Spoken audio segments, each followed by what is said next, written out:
eye sex. Eyes that mock our sacred institutions. Bedroom eyes, they call them in a bygone day.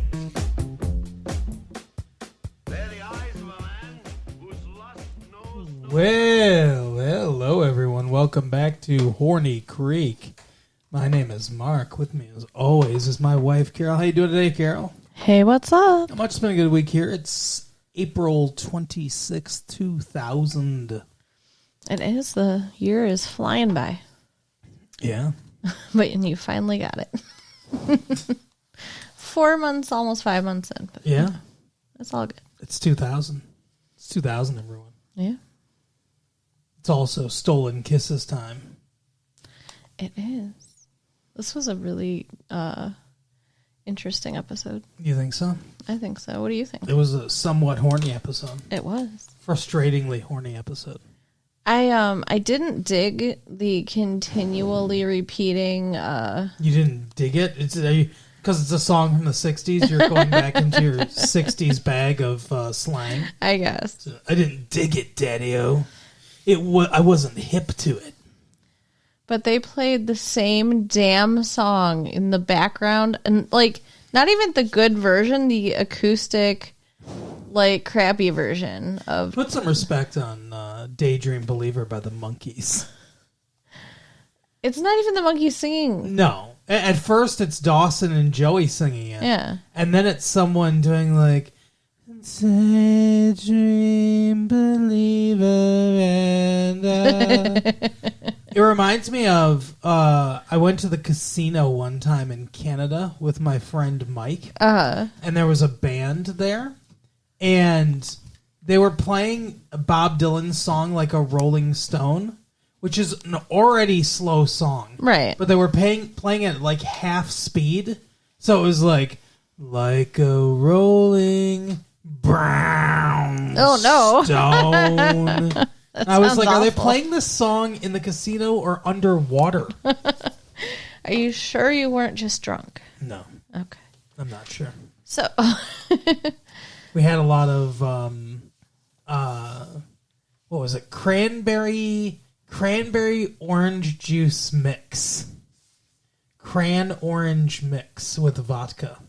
That sounds nasty. It's so good. Really? Yes. Interesting. I mean, I've had cranberry juice with vodka. I've had orange juice with vodka, but I've never mixed the three. Yeah, cran orange and vodka. If there's a name for that, everyone, let us know. If not, we're naming it. Yeah. So, The Massive Drunk Fee or something. I don't know. how do you want to tackle this one? No, like Joey tackled Pacey. Well, there's two distinct storylines going on. I guess three distinct storylines. Some odd editing moments in this episode. There's every time we go to Mitch and John Wesley Shipp TV's The Flash and Mrs. Leary. What's her name? Oh my god! I can't think of her name. Oh my god!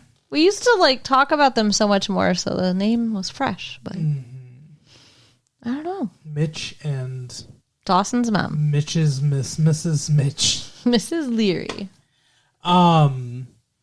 It's like Betty or Betsy. It is not Betty or Betsy. If you said Gail. It. There you go. It's Good Gail. job. Nothing like Betty or Betsy. I had to think of him saying it. Anyway, so Mitch and Gail. Every time we go to Mitch and Gail, it's like we're in the middle of a scene and then just like bang, Mitch and Gail. They're like a jump scare. And this is what your future could look like. And they don't set it up in any way of what's going on. There's no coverage. It's just bang. We're in the middle of a scene with them. It was pretty abrupt. It's okay. It's okay. I was looking at spider web. There's no active spider. Sorry. No active spider. There's an inactive spider in there. But there's a huge web, but I don't see a spider. Where's on the candles. web? On the candles in the window. On the candle. There's... Okay, so... Oh, right there. Nope. Oh. There's another one. Oh, my God. Or maybe it's just all one huge one. But towards the middle, where, the two windows meet... Just so you know, guys, she has I see. It's huge. Above, yeah. Just so you guys know, she has 1 million candles over her. I do. I like candles. Can I say? All right. Well, obviously you don't like dusting. Hey, I don't actually. I'm allergic to dust. I know. So it just stays where it is. So anyway, there's 3 storylines going on here. There's the little vignettes of Mitch and Gail, and then there's Jen and her boyfriend Henry. And then there's the trip to Julie Bowen's house. Yeah, Dawson's aunt. It's kind of weird. Why would this single widowed adult woman invite all these teenagers to come hang out with her for the weekend? It's spring break. Like, this is not a good spring break. Not for the kids. And probably not for her either. But apparently it's tradition. It's tradition for spring break for Joey and Dawson to go over there, and they're inviting friends. Yeah. But instead of going to Florida or the Bahamas or Tahiti or wherever kids go, South Carolina, instead of going there, they're going to a modest New England home. Yeah. On the water, maybe? I don't even think there was water, actually. We didn't see any water. She had a fire pit. Water was not featured in this episode of Dawson's Creek. A fire pit and a karaoke machine. That's She has a karaoke machine that apparently she's had since they were kids. What's weird is the timelines don't add up. Okay. Because they say that it's tradition for them to go to visit her for spring break, and they've been doing it since they were kids, and she has a painting of them as kids, right? Sure. And they've been singing these karaoke songs since they were kids, right? Mm-hmm. However, they also mentioned that she was married to an uptight lawyer dude. Yeah. And then she left him for a bohemian painter guy, 20 years her senior, who a couple years ago died of a heart attack, and their romance only lasted for a couple of years. Okay. So she's been in this house presumably for like 4-ish years. That doesn't track to them being like 9. Did they say that he died only a couple of years ago? I know their relationship was a couple of years, but I don't think they said that the loss was recent. Oh, maybe the loss was a long time ago. That's what I think. I think she married the uptight lawyer real young, met the bohemian artist, and then became widowed fairly young. That was my thought process. All right, well, maybe it makes sense. I don't know. I do think it's funny because they pick up. Well, I guess let's just go with it. We're already talking about the kids going on this spring break, so they're all set to go on this spring break. Pacey was apparently supposed to sit this one out because of the awkwardness between him and Joey. I guess so. They kissed. I remember that, and then she beat the shit out of him. Right. And then remember him and Dawson went into the woods. There's a lot of overnight trips lately. Yeah. Went into the woods and he was going to talk about it, but they didn't. And then him and Joey had the awkward encounter in like the store, and she was like kind of going to give him the green light, but then he kind of blew her off. Yeah, that's right. So that's where we left things with them. So now we're at, I like you or whatever. So she's like, oh, I thought you were going to set this one out because, I'm here. And he's like, well, I decided not to. Because his childhood friend showed up. Yeah, all of a sudden we just get a brand new character. Is this another character that's going to stick around? I don't think so, because he's out of town. He's an out-of-town person. Get out of town. I really don't get why he was there, though. I don't know. Because, he didn't really serve a purpose. I mean, unless he and Andy get together. But he's from out of town. No more. No one that's from out of town exists in this world. It's bad enough that Andy and Jack hung around. The rest of them need to leave. But, so, yeah, his childhood friend that they used to bully each other on the playground or whatever, he shows up. His name is, what's his name? Oh, I don't know. Random teenage boy, that's his name. Krodowski is his Will, I think. Oh my god, yeah, he kept giving him the full name. They do. They use full names weirdly on this show. They speak weirdly. Oh, on this Dawson show. Leary, are you gonna be? Okay, we get it. Mm-hmm. Anyway, so they're all going on spring break. They stop at this diner or whatever on their road trip to eat, and Andy wants to get to know this guy, and she's like. Which is why it makes me think he might stick around, because it's we're getting to know him too. But she's like, what's your favorite movie? And he's like, I don't know. My dad took me to see Planet of the Apes when I was a kid. And if you knew my dad, you knew how important that was to him. I don't understand that. I think how important, how special it was or important it was or whatever. I think maybe his dad doesn't spend any time with him. And that was like one of the few memories. So he's like, so that's my favorite movie. And, but I'm really not much of a reader. And then I think it's funny, she's like, oh, his favorite movie doesn't star Steven Seagal or Adam Sandler. And he reads.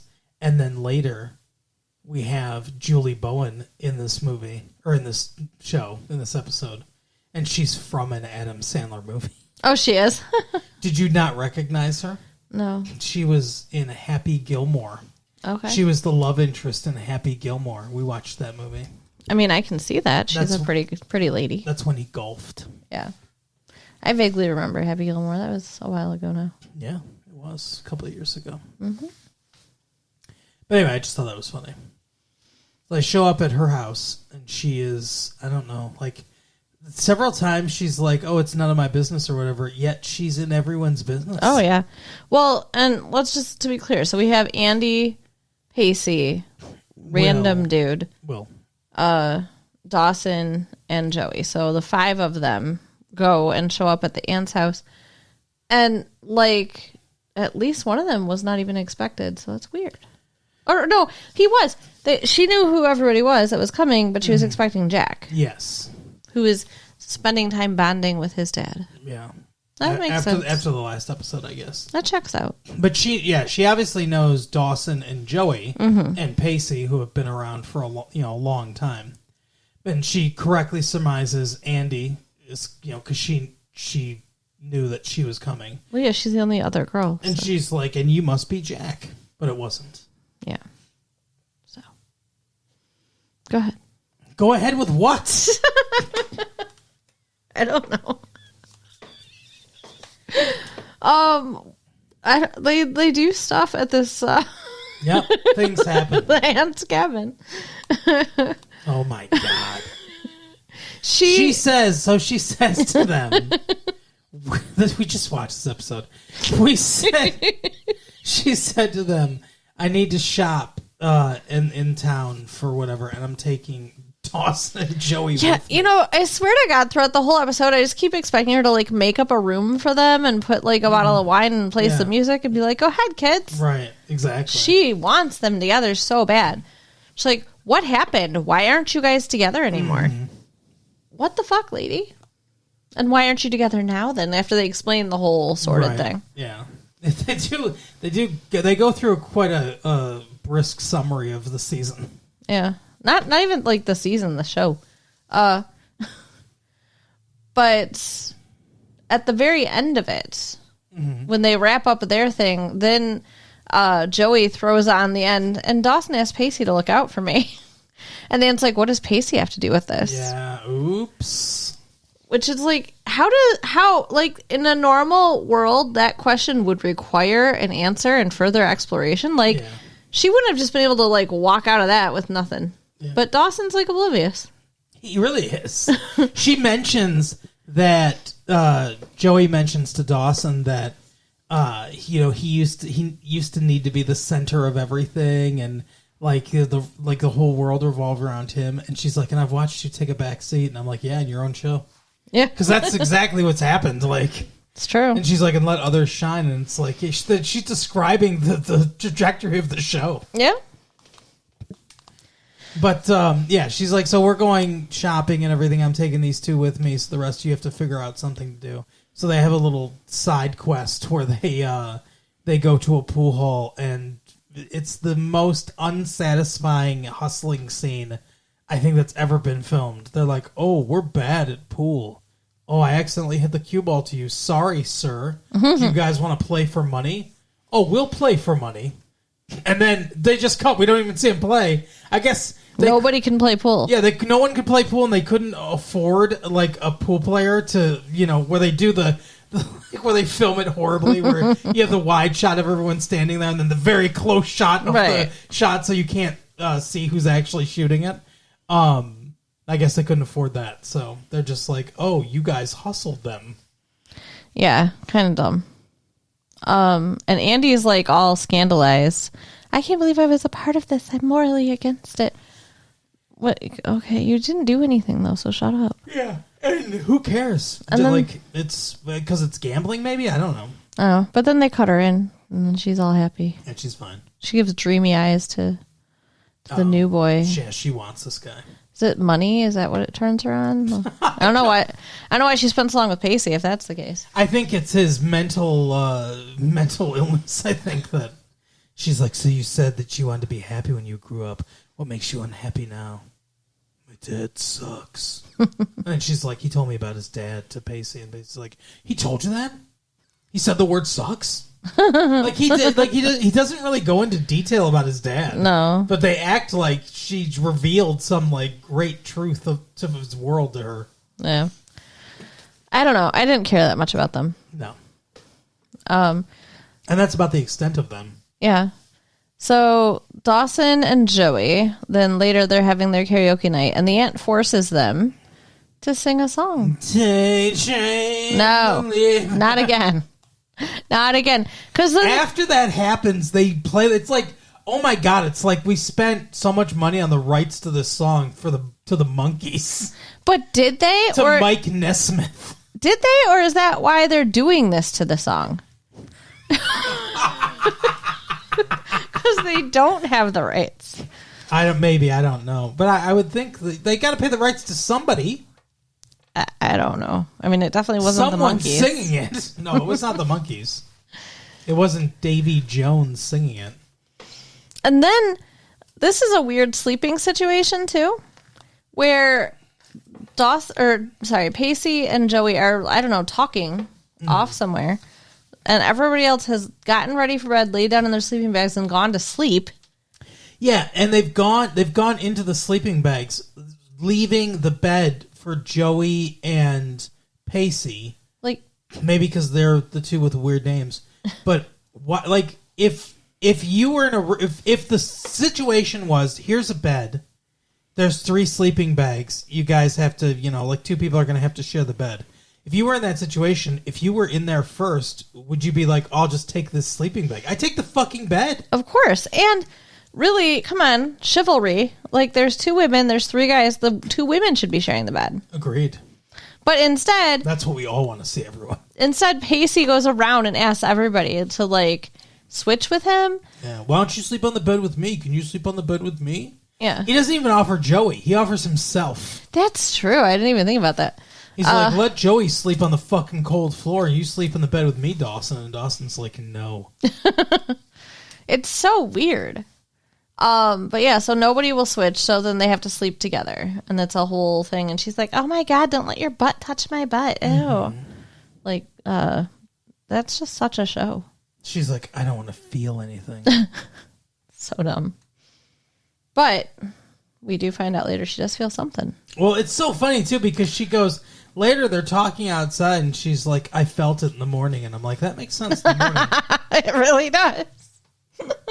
And he's like, what do you mean? And she's like, your arm. And I was like, oh. And he's like, that wasn't my arm. Like, I almost choked on my drink. And she was like, oh. No, she says that she says, I felt your arm brush up against mine. Mm-hmm. And it made me feel alive. Well, because previously she was talking to the aunt. And the aunt was saying how the second guy that she was with made her feel alive. And that was what, made her just leave with no regrets from her marriage, basically. Yeah. That if you find somebody who makes you feel like that, you've got to explore it. You owe it to yourself. So that's where Joey's mind is. She's like, oh, I felt it. So she says that to him, and he's like, I'm going to kiss you. Yeah, he's like, you can't say something like that to me and not expect me to kiss you. Mm-hmm. And he does this whole, like, I'm going to count to 10, and if you don't want me to kiss you, you better stop 10. Me. Yeah. And then he just gets to 10 and kisses her anyway. Like, there's no countdown. But she kisses him back. And they're kissing. Again. And then in the background, you hear, oh, my God. Oh. It's fucking weird. You do not. You do hear. I heard it. She's like, oh, my I thought she just went.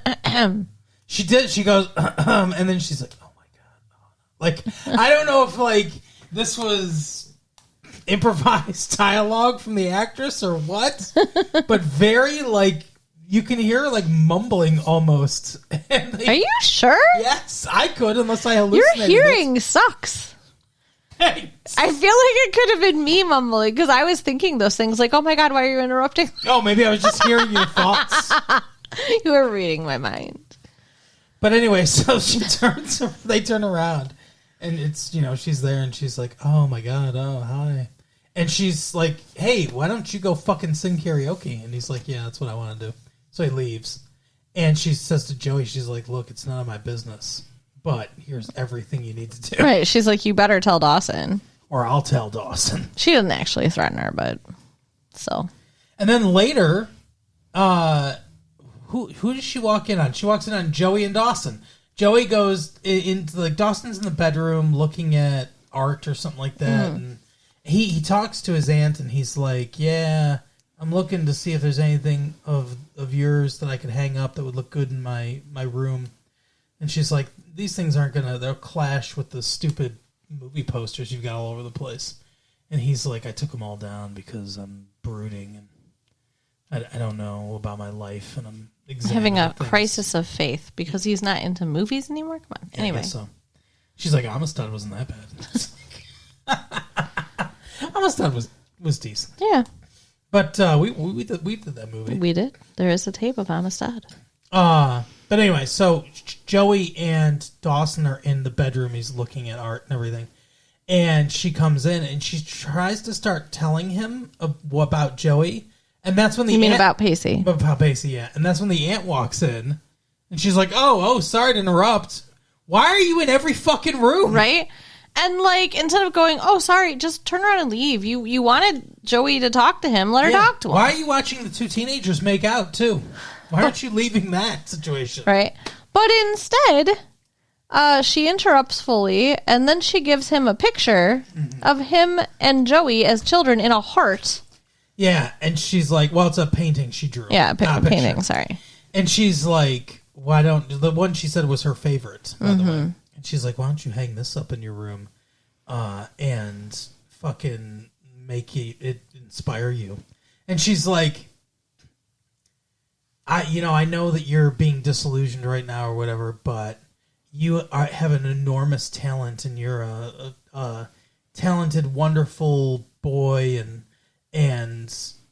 like your imagination is the best. And he's like, "Well, it's easy for you. You're surrounded by all your talent." And she goes, "Oh no, this isn't my talent. My talent was loving one thing, and this art is just a reflection of that.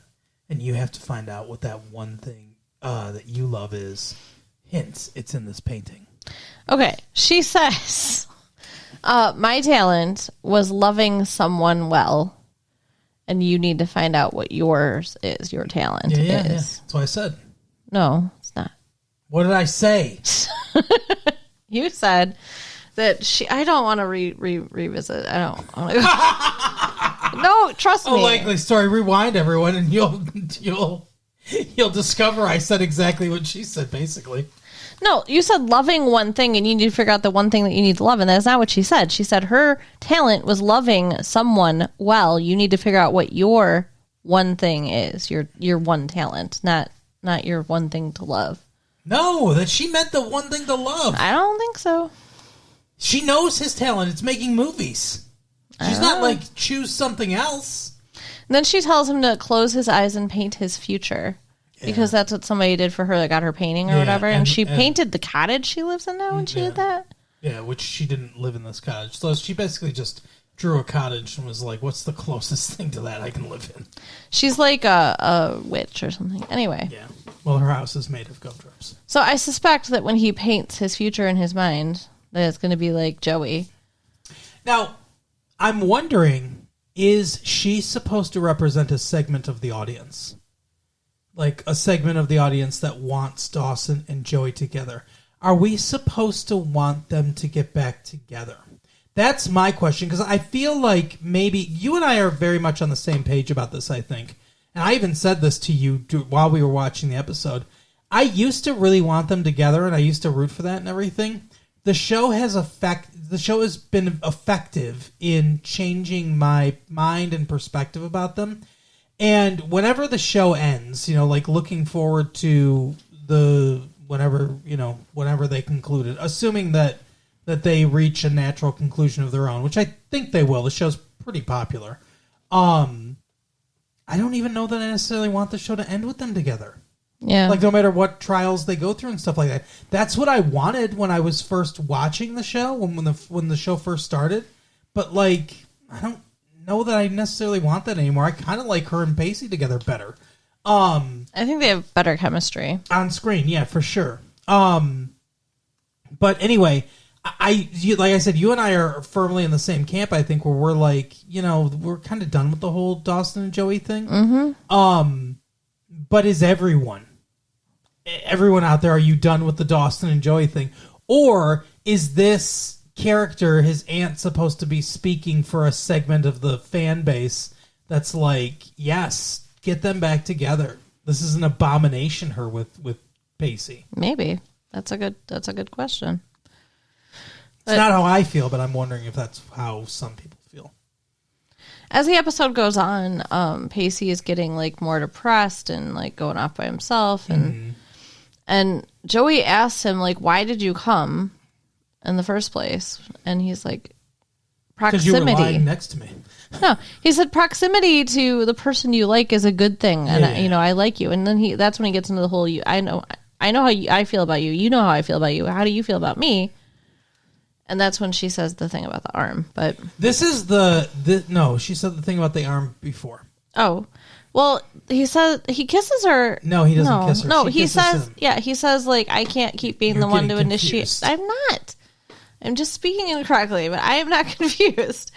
But he tells her that he can't keep being the one to instigate things, and he can't keep being the one to kiss her. And he said, if you felt anything like I feel about you, then we wouldn't be standing here having this conversation. And he starts to walk away, and she grabs his hand, and then she kisses him. Yeah. And then she tells him that she felt it, or was that earlier? That was earlier. All right, I'm sorry. That was when he kissed her the first time. I just told you. That episode just ends with them kissing. Yes. Yeah. Okay. So she's telling him that she feels it too. Don't roll your eyes at me. Oh my. Attitude. But yeah. I was gonna say something, but then it got lost in you getting confused. Sorry. So we don't know what's gonna happen from here. I really think that both of them tried to tell Dawson, and neither one of them could. Yeah, neither of them have told Dawson. Dawson and Joey have been broken up for a while now. There was really nothing going on with the Dawson-Joey thing. And now they've gone to the aunt, and I think her whole purpose is to be a catalyst to be like, oh, Dawson, fall back in love with Joey. Yeah. And now it's going to be a whole issue. So it's a love triangle, because they want the love triangle, I think. It wouldn't have been an issue, I don't think, if this hadn't happened. At least maybe not as much of an issue as I think it will be now. Yeah.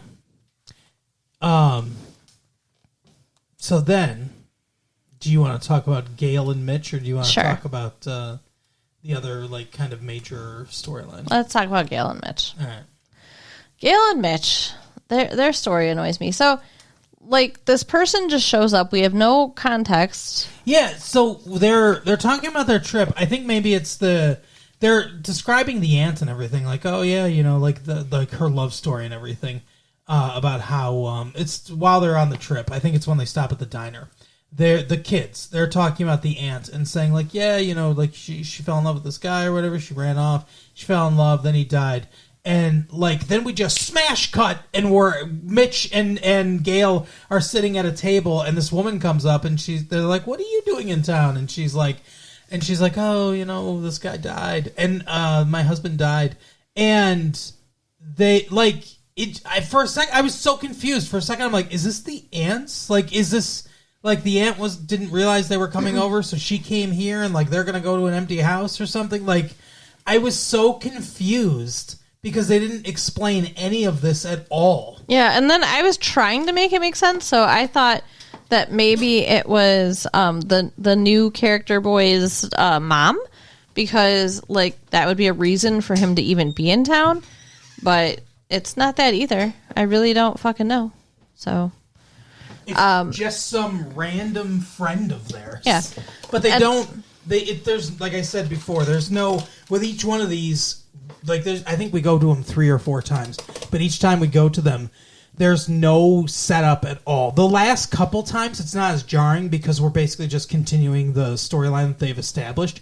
But the first couple times that we go to them, it's just a quick edit right to them, and there's no kind of rising action or anything like that. There's no coverage. There's no indication of what the fuck's going on. We're just like thrust into their in media res. Yeah, it's very bizarre. But after they've talked to this lady and they found out this guy died. Yeah, it's her husband. Their friend's husband that was apparently at their wedding died recently. And she's talking about how she kept picturing him staying up till 4 a.m. working on the toast for their wedding. Not her and her husband's wedding, but Gail and Mitch's wedding. Yeah. And she brought a copy of the speech. How do they still have that? Like, Mitch and Gail have been married a long time. Yeah. I could understand, like if it was their own wedding. 20 plus years or something. But they just kept this speech all this time. It's weird. Yeah. Apparently they were very proud of that speech he made. I guess so. So then, Gail reads it, and she brings it to Mitch, and she's like, you should read this, because it's so nice to, like, see us through his eyes for a while. Yeah, it's beautiful and stuff. And he's like, I don't want to fucking read that. And, like, this is while they're at work. This is in the kitchen restaurant. Of course he doesn't want to. Yeah. And, like, later he has to literally explain to her that, like, thinking about how they were is painful to him. She should know that. She's a person with a heart. You broke his heart. Mm-hmm. I mean, come on, lady. She kind of makes me mad sometimes. Yeah. And I do, like, I think it was dumb and just horrible that he suggested they, like, swing or whatever, as to, like, so to not get divorced, that they just, like, he can have sex with whoever he wants to, she can have sex with whoever she wants to, kind of thing, or whatever. They go on dates and shit like that. That was a really stupid idea on his part. But it seems like they took that, and they took his anger and everything like that, and they tried to, like, morph him into the bad guy. She cheated on him. Yeah. Like, that's what started all of this. Mm-hmm. So... Because everything was too perfect, by the way. She didn't even have a good reason. They tried to paint... She wasn't unsatisfied. She wasn't unhappy. No. Everything was too perfect. How infuriating. Mm-hmm. Anyway, sorry. They try to paint her as the victim sometimes when they bring up this divorce thing, and it's like, she's not the victim. Just because she didn't want to get divorced does not make her the victim. Right. So, anyway, yeah, he's like, yeah, this, it's painful to me. But then he does read it, and he says, like, oh, I read it, and it was nice, and, like, he talks about the pain and everything. And he's like, but I think you should see him again or whatever. Because they talk about how she's so broken up, the widow and everything, and like, oh, he was one of the good ones, and we had such a good marriage and everything. And Mitch is like listening to her and everything and reading this and stuff. It just makes our problems seem so, like, petty or basically, or like, insignificant. Insignificant, yeah, because this guy died. And so then he plays the wedding tape of theirs, this guy giving this speech, and they're dancing with his glorious mullet. In this, they got a really nice mullet wig for him to wear. Yeah. And then they start dancing, like, in tandem, in real time. So it's like, I guess they're rekindling their relationship. I don't know. I guess, but I feel like this is dumb because, like, she still cheated. Mm-hmm. She still broke his heart. And just because some dude you haven't talked to in, like, 20 years died doesn't undo all the damage that's been done here. But, okay, whatever. Yeah. We'll see. I do. I would be fine with them getting back together, though. I mean, I would too. I liked them as a couple, and I think I prefer them as a couple and not, hating each other or whatever. Yeah. But it just, the reasoning is irritating. Their plot line always feels like filler, too. Yeah. I wish they just existed in the background as, like, happy parents.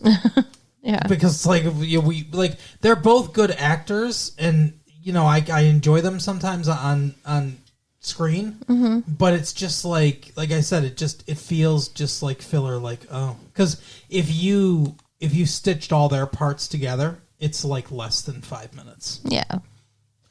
Well, and then we have Jen and Henry. Yeah. Also, I think this was my favorite storyline of the entire episode, honestly. Also not very much time given to it, though. No. But it was pretty funny. They're both working at the restaurant, so he's a busboy, and she's the hostess. And there was some talking in the beginning about how he took the job to just be close to her or whatever instead of doing something fun for spring break. Yeah. So, what? Okay. Then this waitress comes up to Jen, and she's like, hey, who's that? She says, who's the new B-boy? Yeah. You can't say bus. Right. And she's like, oh, Jen's like, oh, that's Henry or whatever. And she's like, he's yummy. Yeah. She uses the word yummy. Who does that? Who indeed? Anyway. And this is when Jen should have said, hey, he's my boyfriend. But she just listens to her go on about how she wants to take him home and give him a bath and get in the bath and all. I mean, like, it was insane. She's like, oh, he's my type, that tall, lanky, and she's like from the Leonardo DiCaprio family tree. He does look like a young Leonardo DiCaprio. He does. And I didn't really think about it until she said it, but when she said it, I was like, he does look like Leonardo DiCaprio. He looks like eating Gilbert Grape, I think. Yeah. DiCaprio, maybe. She wants to eat Gilbert's exactly. Grape, for sure.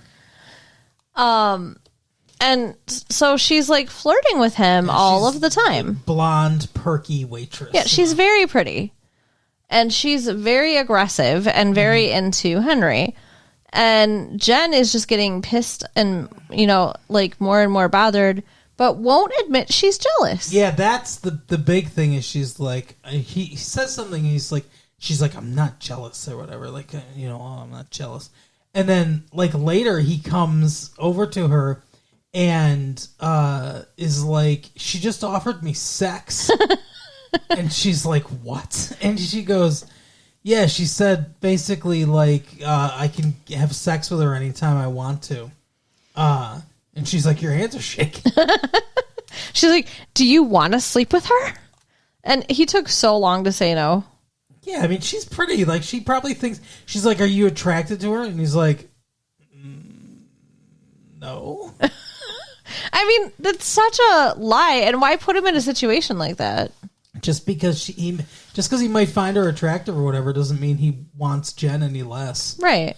And Jen's prettier than her. I don't know. Oh, I think so.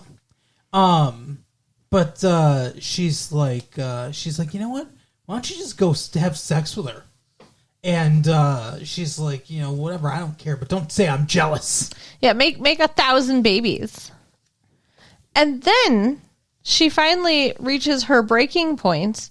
Yeah, they're just the waitress is talking to him or whatever. Yeah. She's hanging around him the whole night. And she's very close to him. I get that. Mm-hmm. But she comes over and in front of the fucking customers, all loud in the dining room, she's like, would you just stop hanging all over him? I can't handle it.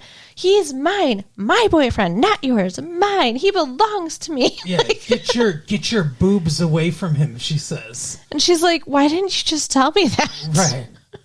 She goes, he's my boyfriend, and I looked a long time for one like him, and I'm not giving him up without a fight. So you and I are going to have to throw down. Yeah, that's what she says, unless you leave him alone. And she's like, God, what the fuck? She could have just said that was your boyfriend. Right? And then she's like, well, no, she says, why didn't you just tell me? And Jen goes, I don't know, because I have issues or something. Yeah, that's what she says. And then she runs away. And she's hiding in, like, I don't know, the back of the storeroom? kitchen, or I don't know, and she's crying in the corner, and Henry goes and comforts her, and it's very sweet. And he was like, what the fuck? She's like, I don't know. And she's like, I'm jealous. Are you happy or whatever? And he's like, why are you crying? And she goes, I don't know. She's like, it makes me so mad because it's such a girly thing to do. And he's like, but you're a girl. Mm-hmm. You're a very pretty girl, or something like that. And yeah, he's like, you know, because she says that she put all these walls up to protect herself, and he's knocked down all her walls, and that makes her vulnerable, and she doesn't like it, and that's why she's jealous, and that she hates it. And he's like, well, don't worry, like, I'm not going anywhere, you know, like, and he's like, and if I die tomorrow, then I'll die knowing I achieved my dream. And she's like, what? And he goes, seeing you in lingerie. I guess that's their way of telling us they have had sex. Oh, for sure. Because, yeah, you wouldn't see her in lingerie if he was still a virgin. Yeah. But yeah, that's everything that happens in the episode. Yep. We end with another kiss, and I guess, I don't know, Dawson's going to start hitting them or something. Seems like every time we end an episode with a kiss, the next thing that happens is people are getting hissed. We'll see. But yeah, I mean, what did you think? I enjoyed the episode. Yeah, I liked it a lot. I just didn't like the fucking cheer up sleepy Gene in the background the whole episode. Oh my god, so bad. But that is the episode for the week. Carol, tell people where they can find their own karaoke machine. So you can write us at latefee1994@aol.com. Mm-hmm. Check out our website at www.retrolatefee.com. Yep. And share the tapes with your friends. All right, next time, man. Bye.